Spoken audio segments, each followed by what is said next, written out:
चलिए आगे हम बात करते हैं। जैसे प्रीवियस क्लास की यदि बात करें तो प्रीवियस क्लास में हम लोग डिस्कस कर रहे थे ऑक्सिन के बारे में।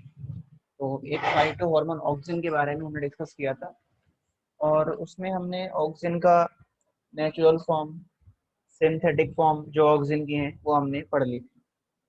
अब हम देखते हैं फंक्शन ऑफ ऑक्सिन कि ऑक्सिन के काम क्या है या रोल ऑफ ऑक्सिन क्या है। तो यहाँ हम बात करेंगे फंक्शन ऑफ ऑक्सिन के बारे में।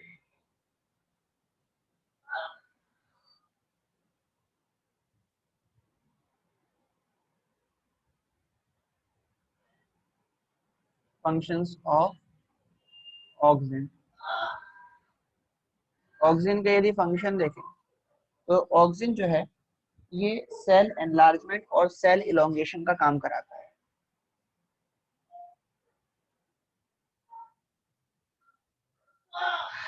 रेस्पॉन्सिबल फॉर सेल एनलार्जमेंट, ये सेल एनलार्जमेंट कराएगा and cell elongation,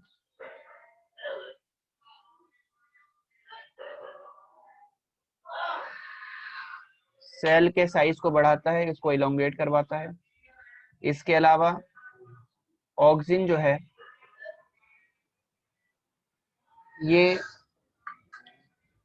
tissue culture में भी यूज होता है,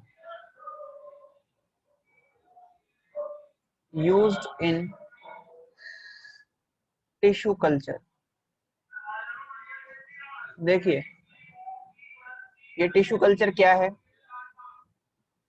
टिश्यू कल्चर का मतलब होता है कि जब हम प्लांट के किसी एक पार्ट से, किसी एक टिश्यू से एक नए प्लांट को डेवलप करें तो उस टेक्नोलॉजी को हम टिश्यू कल्चर बोलते हैं। तो ये एक टेक्नोलॉजी है, इसमें क्या करते हैं, in this a new plant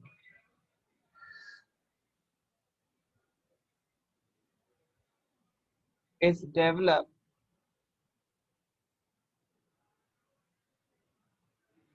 from tissue of x plant. इसमें हम एक्स प्लांट के टिश्यू से एक नया प्लांट डेवलप कर लेते हैं।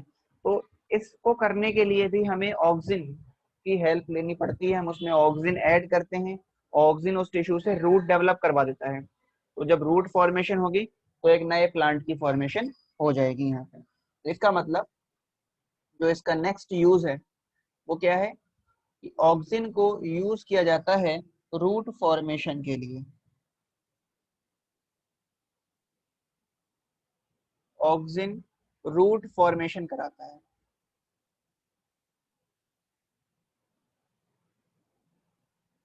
ठीक है। इसके अलावा ऑक्सिन जो है ये साइटोकाइनिन के साथ मिलके सेल डिवीजन में भी हेल्प करता है, हेल्प इन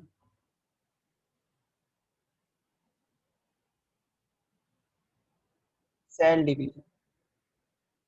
ऑक्सिन पार्थेनोकार्पी कराता है,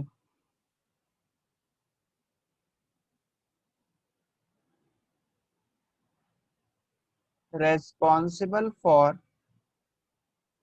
पार्थेनोकार्पी। ये पार्थेनोकार्पी क्या होती है, देखिए पार्थेनोकार्पी एक प्रोसेस है जिसमें बिना फर्टिलाइजेशन के फ्रूट की फॉर्मेशन हो जाती है। It is the process of formation of fruit without fertilization, without fertilization मतलब गैमेट का कोई फ्यूजन नहीं होता, बिना उस फ्यूजन के ही सीधा क्या होता है, फ्रूट बन जाता है। तो उसको बोलते हैं हम लोग पार्थेनोकार्पी, ठीक है। तो पार्थेनोकार्पी में बिना फर्टिलाइजेशन के फ्रूट की फॉर्मेशन हो रही है। तो ऐसे फ्रूट जो पार्थेनोकार्पी से आते हैं उन्हें बोलते हैं parthenocarpic fruit. Such fruits are called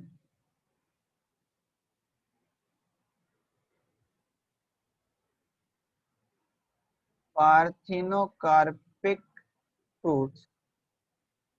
और क्योंकि फर्टिलाइजेशन नहीं हो रहा तो इनमें सीड भी नहीं बनेगी, इसलिए फ्रूट कैसे होते हैं, ये होते हैं सीडलेस फ्रूट।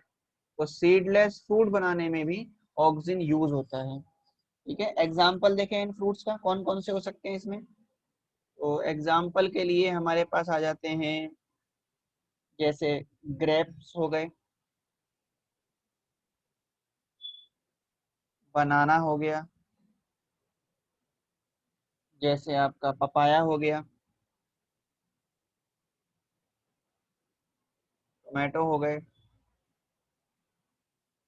एटसेट्रा। ठीक है, इनको हम पार्थेनोकार्पी से बना सकते हैं। इसके अलावा ये जो लीफ फॉल है, फ्रूट फॉल है, प्री हार्वेस्ट फ्रूट के ऊपर इसको हम अप्लाई करेंगे, ऑक्सिन को डालेंगे, तो ये pre mature fruit fall, leaf fall को रोकेगा। ठीक है, तो ये ऑक्सिन क्या होता है, ऑक्सिन की कुछ सिंथेटिक फॉर्म है, सिंथेटिक ऑक्सिन। जैसे आपका ये हो गया 2,4-D हो गया, ठीक है, एंड 2,4,5-T हो गया, 2,4-D 2,4,5-T हो गया। ये क्या करते हैं,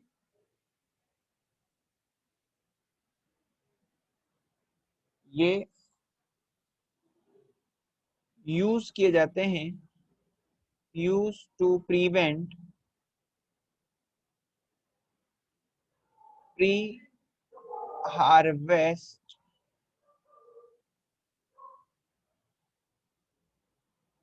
फ्रूट एंड लीफ फॉल। इनको फॉल नहीं होने देता ये। इसके अलावा जो ऑक्सिन है ये फ्लावरिंग कॉज करता है। तो पाइनएप्पल में क्या करता है, ये फ्लावरिंग इंड्यूस करेगा।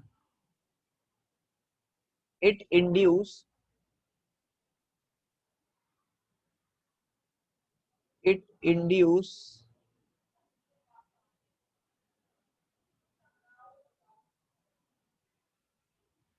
Flowering in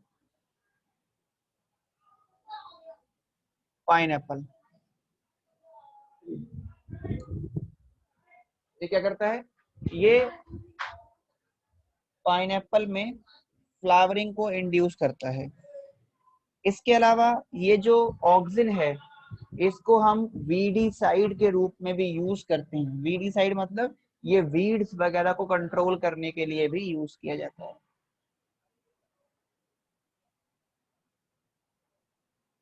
auxin are used to control weeds. और क्योंकि वीड्स को कंट्रोल कर रहा है इसलिए बोल देंगे कैसा है ये, वीडीसाइड है, वीड्स को मारेगा ये। ठीक है, तो ये हो गया हमारा ऑक्सिन। तो हमने ऑक्सिन के फंक्शन यहाँ पे समझ लिए। तो पहला फाइटो हार्मोन हमारा क्लियर हो गया, ऑक्सिन। अब हम नेक्स्ट फाइटो हार्मोन की तरफ चलते हैं जो कि है जिबरलिक एसिड या जिब्रेलिन। ऑल डन, इसको नोट करें और फिर हम नेक्स्ट फाइटो हार्मोन की बात करेंगे जो कि है आपका जिबरलिक एसिड। स्टार्ट करने से पहले हम एक पॉइंट और यहाँ पे लिख देते हैं, वो ये है, जैसे आपसे पूछेगा कि ऑक्सिन की लोकेशन क्या है, ऑक्सिन कहाँ देखा जाता है, वैसे तो पूरे प्लांट में रहेगा लेकिन मेनली कहाँ होता है ऑक्सिन, यहाँ लिख देते हैं, auxin is found at tip of plant. Plant के टिप में देखा जाता है, यानी कि रूट टिप में भी हो सकता है एंड शूट टिप में रहेगा। ठीक है। और ऑक्सिन का मतलब क्या होता है? ऑक्सिन का मतलब भी होता है टू ग्रो। चलिए अब बात करते हैं नेक्स्ट सेकंड फाइटो हार्मोन के बारे में, जो कि है जिबरलिन। जिबरलिन या इसको बोलते हैं जिबरलिक एसिड। ये जो जिबरलिन है या जिबरलिक एसिड है, इसकी यदि डिस्कवरी की बात करें तो जापान में एक डिजीज देखी गई थी राइस प्लांट के अंदर, जिसको बोला गया जिसको बोला गया बेकेन डिजीज। ये राइस सीडलिंग में थी। तो इसमें क्या हुआ, जो राइस सीड है या राइस है, उनका जो लेंथ है स्टेम का, वो बहुत ज्यादा इलोंगेट कर गए, लार्ज हो गए, जिसकी वजह से वो अपने वेट की वजह से बैंड कर गए। और बैंड होने की वजह से जो ये डिजीज कॉज हुई, उसको बोला गया बेकेन डिजीज। ठीक है। और बेकेन का इंग्लिश मतलब होता है फूलिश डिजीज। इसको साइंटिस्ट कुरोसावा ने ऑब्जर्व किया था। कुरोसावा ने जिब्रेलिक एसिड की डिस्कवरी करी और उन्होंने बताया कि यहाँ पर ना जो राइस है उनमें एक फंगस अटैक कर रहा है, जिस फंगस का नाम है जिब्रेला फ्यूजिकोराई, और इसलिए इसको नाम दिया गया जिब्रेलिन। तो हम ये बोल सकते हैं इसकी डिस्कवरी किसने करी थी? Discovered by Kurosawa. Kurosawa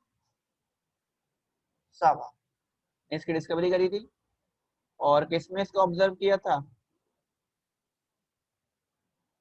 observe in rice seedling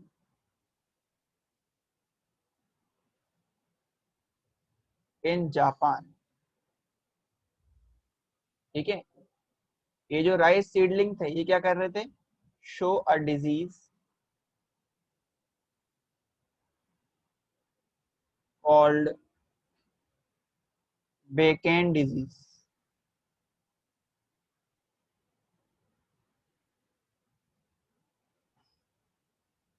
मतलब राइस सीडलिंग जो है वो बैंड कर रही थी। और जो बेकेन का इंग्लिश मीन है इसका,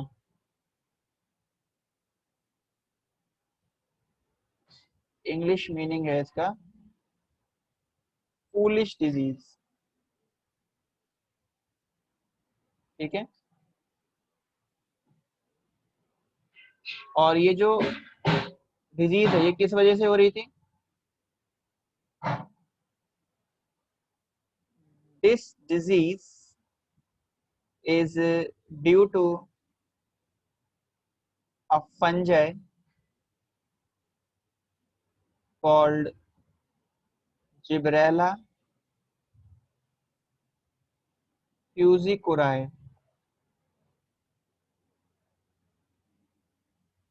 Gibberella fujikuroi ये क्या कर रहा था? It produce a chemical,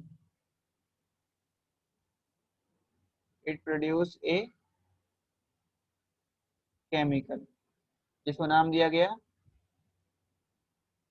name gibberellin या जिबरलिक एसिड, GA। यही सेम केमिकल प्लांट के अंदर भी देखा जाता है। ठीक है। तो ये हुआ डिस्कवरी जिबरलिक एसिड का, कि जिबरलिक एसिड कैसे डिस्कवर हुआ, इसे नोट करें। और उसके बाद हम आगे बात करते हैं और समझते हैं आगे जिबरलिक एसिड के फंक्शन के बारे में। ठीक है। अच्छा, सबसे पहले तो इसको किसने ऑब्जर्व किया था? कुरोसावा ने ऑब्जर्व किया था। तो डिस्कवरी का जो एक्चुअल क्रेडिट है वो इसको तो नहीं जाएगा, इसको थोड़ा सा हम बिल्कुल करेक्ट कर देते हैं। ये जो ऑब्जर्वेशन है वो कुरोसावा का था। कुरोसावा ने तो ऑब्जर्व किया था। और डिस्कवर किसने करा था इसको? क्या लिखते हैं? ऑब्जर्व। ऑब्जर्व इसने किया था। और डिस्कवर किसने किया था? डिस्कवर किया था इसको येबूता एंड सुमिकी ने।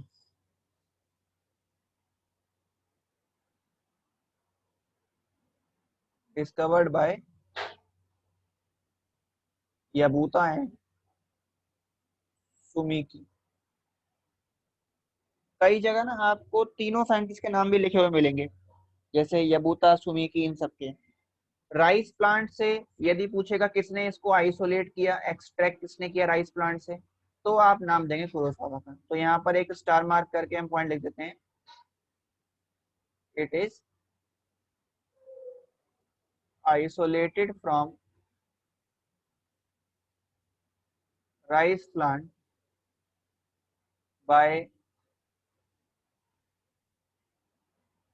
Kurosawa.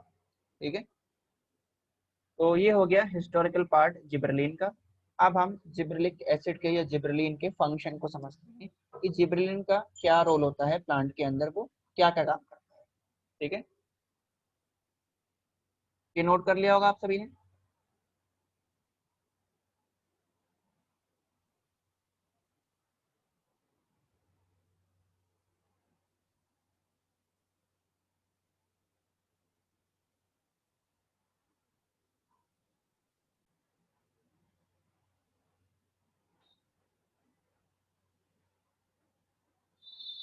Function of gibberellic acid.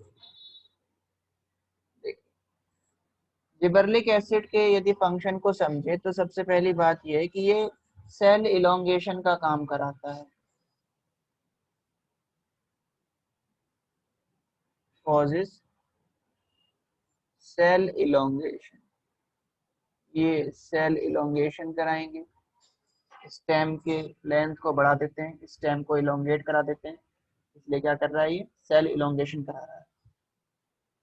दूसरी बात, ये स्टेम इलोंगेशन कराते हैं, जैसा कि राइस सीडलिंग में देखा गया था। कॉजेस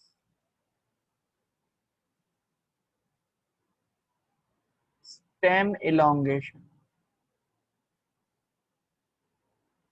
इसके अलावा जो जिब्रेलिक एसिड है, ये सीड जर्मिनेशन कराएगा,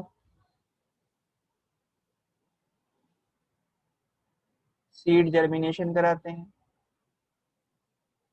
जिबरेलिक एसिड जो है ये फ्लावरिंग को प्रमोट करते हैं, प्रमोट फ्लावरिंग। जिबरेलिक एसिड जो है ये पार्थेनोकार्पी कराता है, कॉजेस पार्थेनोकार्पी। तो ये हो गया आपका रोल ऑफ जिबरेलिक एसिड। इसके बाद नेक्स्ट हम बात करते हैं थर्ड फाइटो हार्मोन के बारे में, जो कि है साइटोकाइन। तो तीसरा फाइटो हार्मोन है साइटोकाइनिन।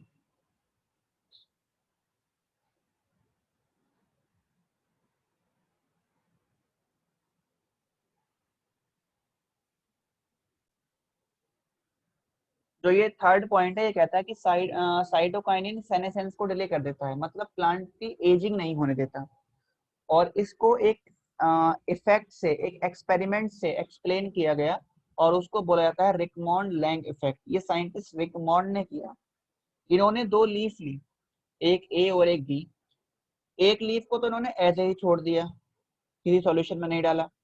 जो दूसरी लीफ है उसको इन्होंने साइटोकाइनिन के सॉल्यूशन में डिप कर दिया, और जब इसको साइटोकाइनिन के सॉल्यूशन में डाल दिया और फिर कुछ दिनों के बाद दोनों को ऑब्जर्व किया, तो ये पाया कि बी वाली लीफ तो उसमें तो क्लोरोफिल खत्म हो जाएगा, उसकी एज हो जाएगी, वो देखिए एज हो गई इसकी और कलर उसका चेंज हो गया। जबकि बी वाली जो लीफ है उसका कलर चेंज नहीं हुआ, उसमें क्लोरोफिल अब भी प्रेजेंट है उस तरह से। क्यों? क्योंकि इसमें लगातार सेल डिवीजन चलता रहा। किसकी वजह से? साइटोकाइनिन की वजह से, जिसकी वजह से ये इसकी एजिंग नहीं हुई, इसका सेनेसेंस डिले हो गया। तो इस इफेक्ट को बोलते हैं रिकमॉन्ड लैंग इफेक्ट। ठीक है जी,